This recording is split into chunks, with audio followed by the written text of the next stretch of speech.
We are glad to welcome you on the Hard Reset YouTube channel, and in this quick and simple video I will show how you can download Apple Music Library.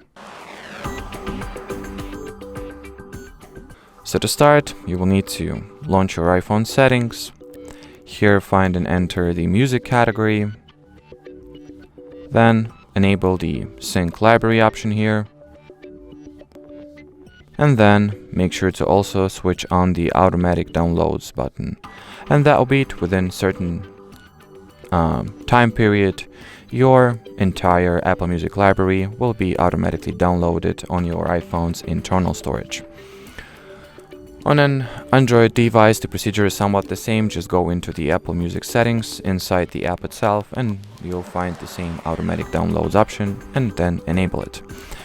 Anyway, that'll be it for this video, so thanks for watching and bye bye.